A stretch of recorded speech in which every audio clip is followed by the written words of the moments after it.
You have surely heard the phrase sea wolf. It's an expression often used to describe people who are very skilled at navigation, especially in stormy seas. Sea wolf is also a phrase that is often used for very skilled military commanders at sea, especially submarineers. But besides the sea wolf, there was also a sea bull, an exceptional man, a man who was nicknamed Der Stier von Scapa, the Bull of Scapa. And in fact, a bull was drawn and painted on the conning tower of his submarine, a man who managed to accomplish a feat that no one before him and no one after him ever achieved. A man whose name would become a legend above and especially below the waves. A man named Günther Prien, and today we will tell you his story. It begins in the very first weeks of the Second World War. As you know, the Second World War officially broke out on September 1st, 1939. We have already talked about it many times. The fake attack at Gleiwitz, the casus belli, organized on purpose, the shelling from the Schleswig-Holstein on the Westerplatte in Danzig, many videos that you can find on the channel. The war is fought mainly on land at first, but there is also movement at sea. And on the night between October 13th and 14th, 1939, the unthinkable happens. A German submarine, the U-47, enters Scapa. The Wolf's Den, you could say, the place where the British home fleet remains a fleet in being, always ready to go out on sorties. Scapa is a special place, as we've seen in another video, the one dedicated to the scuttling of the German Imperial High Seas Fleet, an event that had happened many years earlier, which marked the death of the last men during the Great War, after the conflict had ended in peacetime. And it was a kind of disgrace, a stain, even for the Kriegsmarine, which had replaced the Reichsmarine itself, the successor of the German Imperial Navy. All this had led an entire generation of new commanders to see Scapa as a sort of place of damnation, a place where Germany had suffered one of the worst humiliations in its military history, a place where one day or another they would seek a powerful revenge. The Kriegsmarine entered World War II with extremely small numbers compared to the two main Allied fleets. The British fleet, which is the first fleet in the world, and the French fleet, the fourth. The German Navy is small, even though it is working to become a high-quality navy. Several old ships remained in service, including the Schleswig-Holstein, which we already covered in a video. It was an old pre-dreadnought battleship, meaning it had mixed calibers and was now of little military value, yet it was used in the early stages. Why? Because simply the new weapons, the new ships, had just arrived and still needed to be tested, or they were still under construction. The plan of the new Kriegsmarine, Admiral Raeder's plan, called for ships of great quality, fewer in number, but capable of engaging an enemy that was numerically superior, but often relied on old and refurbished ships. This was the case with the British Navy, which in any case the Royal Navy could count on extremely well-trained crews, capable and experienced commanders, and on a reputation that of a navy practically invincible. But in the Kriegsmarine, there is also another component, the underwater one. This is not new. The Germans had already used the underwater weapon and indiscriminate submarine warfare in the First World War. Its development was almost clandestine. The underwater weapon had led to the creation of efficient and well-operated vessels, with excellent crews and extremely capable commanders. One of them was Günther Prien himself, a man who at just 31 years old found himself with the responsibility of commanding the U-47. Prien had obtained his merchant navy officer's license, but he initially had to abandon that career because of the Great Depression. He had lost his job. In 1933, at just 25 years old, he joined the Reichsmarine, which would soon be transformed into the Kriegsmarine. Initially, he served on a surface unit, the light cruiser Königsberg, but shortly after, in October 1935, he had his first experience. On board a submarine, a U-boat, with the rank of ensign, in German Leutnant zur See, and then as a sub-lieutenant, Oberleutnant, Dürsche. Prien had begun to become familiar with submarine warfare. On December 17, 1938, he was given command of one of the new Type 7B submarines, the U-47. He would spend his entire career commanding that submarine, an impressive career. His career began at the outbreak of war, just a few days after the start of the land conflict. On September 4, 1939, Günther Prien sank his first victim. It was a small English cargo ship called Bosnia. The next day he took down another cargo ship, the Rio Claro. And the day after that, a third one, the Gardabon. These were the first victims of a true sea wolf. In fact, he would become a bull, but the legend of the bull would begin only a month later. Scapa flow is a chimera, as we have said, for the commanders of the German Navy. It is a chimera for historical reasons, for moral reasons, and even for political reasons. And yet, Grand Admiral Raeder, under him, another character we have already met, Admiral Karl Dönitz, the father of the submarine force. They do not give up hope of entering Scapa flow and getting their revenge for what had happened many years before. The Kriegsmarine also has a spy at its disposal, Captain Vering, who under a false identity infiltrated Scotland before the start of the war. And he started spying on the Scapa base, Scapa flow, taking notes on the arrangement of the ships, on the presence of several wrecks still in the roadstead, sunken ships. Some of those are still the old German ones, considered unrecoverable and left there on the seabed, or just barely emerging above the water. Vering studies the base for a couple of weeks and discovers a weak point, a spot where a submarine could theoretically get through. That spot is a stretch of sea, a small channel which is blocked by 3 pontoons, but the current at Scapa flow is quite strong. The pontoons sometimes move apart from each other, and they move far enough to even allow the passage of steamships. Not very large ones, but they can get through. On September 12, 1939, Vering informs German military intelligence about the entry route to Scapa flow. It's a possibility. From that moment, what would be called Operation Baldur begins. That is, the possibility of entering Scapa flow and attacking the British fleet. The passage is about 17 meters wide. It's enough to allow you can't enter the harbor. Submarines are not yet like the ones today, big, powerful, enormous, even in their width. A U-boat can make it. It won't be easy. It will take a truly capable commander. Prien is chosen, who has proven himself very well. His crew is determined too. At the beginning of October, Prien is ordered to leave the Wilhelmshaven base and head out to the waters off Scapa flow. He waits about 28 kilometers from the entrance to the harbor. At first, he's on the surface and isn't spotted. From that moment on, Scapa flow. He waits about 28 kilometers from the entrance to the harbor, initially on the surface. The U-boat U-47 dives. It remains on the seabed for almost an entire day, waiting. Prien listens to the signals coming from the surface. From time to time, he returns to periscope depth to check for passing ships. There is no moon that night between October 13th and 14th, 1939. But there is the aurora borealis. There is still the risk of being detected and attacked by the defense forces, by destroyers, or even by planes patrolling the area. Prien decides to try anyway.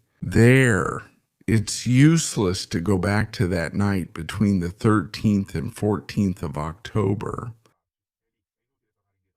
During the navigation, Prien discovers that inside the passage there are ropes, there are cables. The submarine, moving slowly, can make it. It can pass between those cables, between those ropes. The problem is the strong current that causes Prien's vessel to hit these cables.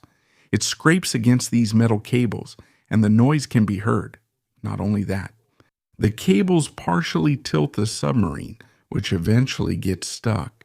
To get out of that deadly trap, Prien orders the compressed air to be expelled from the tanks. It needs to be stabilized. The maneuver is difficult and complex, but it succeeds. Shortly before dawn, on October 14, 1939, the U-47 is inside Scapa flow. On board, among the officers and sailors, there is excitement, there is joy. But soon after, the feeling is dampened. The home fleet isn't there. It probably went out for a night training mission. All that effort to get into the base and they end up finding nothing. It's something truly frustrating. Prien orders them to turn back, reverse course, and proceed to the northwest side of the base. And this is where he spots the outline of two ships. One is the HMS Pegasus. It's mistaken for a warship, but in reality it's just a seaplane tender. The other is a battleship. It's the HMS Royal Oak. It's a battleship, a dreadnought. It's one of the old ships built during the Great War. Of the Revenge class, a slightly smaller variant of the Queen class, Elizabeth, who had participated among other things in the Battle of Jutland, another historic clash between the English and German navies. The Royal Oak is a target. It's a tempting target. It's a ship of almost 30,000 tons. It's a ship that represents something as a military target and more. Prien decides to go on the attack. He orders the torpedo tubes to prepare 3 torpedoes, 2 towards the Pegasus and 1 towards the Royal Oak. And it's the last one that hits the target. It hits the battleship, but the damage isn't that serious. The battleship jolts on the water. It feels the explosion. It's powerful. There is some damage on board, but all things considered, it's still able to stay afloat and remain in position. The alarm goes off at Scapa flow because that explosion can only come from an enemy attack, only from a torpedo. That means there's a submarine. They have to hunt it down. Prien changes tactics at that point. He reverses course at the end of the maneuver. He orders another launch from the aft torpedo room, another torpedo that doesn't explode. Prien has gotten himself into quite a trap, but he doesn't lose heart. While maneuvering, he orders the bow torpedo room to reload. Everything suggests that Prien just wants to fight desperately before being forced to surface and surrender, or that he's trying to get out by firing torpedoes, only to get himself and his entire crew killed. But Prien doesn't have that idea. Prien is sure he can make it. After maneuvering for a long time, he moves back into a forward firing position and once again takes aim at the Royal Oak. Nearby, there's also the battlecruiser Repulse. It's another old ship. It approached the Royal Oak to provide assistance. One of the torpedoes hits the Repulse, which sustains some damage, but all in all, nothing serious. The other torpedo hits the Royal Oak again, and this time it's a direct hit because it strikes the magazine. This time the explosion is huge and devastating. Within a few minutes, the Royal Oak sinks after a fireball erupts. The ship goes down. It descends toward the shallow seabed. It takes with it almost 800 crew members, including the commander, Rear Admiral Harry Balgrove. For the British, it's a heavy loss, not only in terms of tonnage, but especially in terms of morale. The U-47 takes advantage of that moment of confusion among the British as they watch the Royal Oak blow up. To escape at full speed, Prien guides the U-47 out of the base and manages to evade the pursuit of the British destroyers, and also the risk caused by the tide, which was starting to go out. With a strong ebb tide heading south of the block ships in Scapa Flow Bay, Prien manages to slip away and reach the North Sea again, the open sea. It takes him about 2 hours to get out of the base unharmed, but he made it. After another 3 days of sailing, on October 17, 1939, U-47 returns to Wilhelmshaven. On the dock there he is, Papa Karl, Admiral Dönitz, and, exceptionally, he is accompanied by the Commander-in-Chief of the Kriegsmarine, Grand Admiral Erich Raeder. The echo of the Scapa Flow explosion has reached all the way to Germany. Everyone knows about the sinking of the Royal Oak, and in Germany, everyone knows that it's thanks to that brave commander. Günther Prien, who is being celebrated and honored as a hero along with his entire crew, is even summoned to Berlin, to the Reich Chancellery, by Hitler himself, who pins the Knight's Cross of the Iron Cross on his chest. He is the first member of the Kriegsmarine to receive such an honor. And excuse me if that doesn't sound like much to you. The German press praises Günther Prien and his men. They talk about the bull of Scapa Flow, der Stier von Scapa Flow. The crew takes this label with a smile and paints that enraged charging bull on the conning tower. It will become a symbol not only of the U-47, but of the entire 7th U-boat flotilla. Günther Prien becomes a hero in Germany, and as such he continues to sail the seas and strike. He will strike several ships, in one case causing a real massacre. The Arandora Star, which was carrying Italian, German, and Austrian civilians, was sunk on July 2, 1940, in the waters of the North Atlantic. Then all the others, which are attacked in convoy one after another and destroyed, until a date that becomes pivotal, that of February 20th, 1941. It's the date of departure for the last mission of the U-47. The patrol area is that of the Rockall Bank. It's an area between Ireland and Iceland in the middle of the ocean, where the currents are quite strong. The U-47 leaves for the mission, but after a couple of weeks there is no more sign of life. No more dispatches are sent with the Enigma teleprinter. The messages are not received. The U-47 has completely disappeared. What happened to the U-47? It's something that many people are wondering, even in Germany. At first, it is thought that it was sunk by an English or American destroyer. After all, this is the period of the convoy war. Or it is thought that there may have been a malfunction on board, a malfunction serious enough to cause the sinking. There is also talk of a possible mine that could have struck the submarine's hull, causing it to explode. An intriguing theory is that of friendly fire. During a night mission, the U-47 may have been unknowingly targeted by other German submarines, but nothing is known for sure. No one knows exactly who or what sank the U-47. All that is known is that it will never return to base. It will disappear in that stretch of sea, with Günther Prien and all the other 44 crew members on board. The legend of the Bull of Scapa flow ends like this, in the middle of the sea, as happened to many other submarine commanders during the World War II. But the name of Günther Prien, his legend, everything he accomplished in 238 days at sea, will remain in the history books, to the point that many years later, at the beginning of the 1980s, a great master of Japanese animation, Leiji Matsumoto, we've dedicated a video to him, you can find it on the channel, would draw inspiration from the figure of Günther Prien and his action at Scapa Flow for a minor character in one of his animated series. Matsumoto was the creator of Captain Harlock, but not only that, he was also the creator of the space battleship Yamato. And right in the third series of Space Battleship Yamato, a character appears, Captain Freykin, known as Shark Freykin, commander of submarines.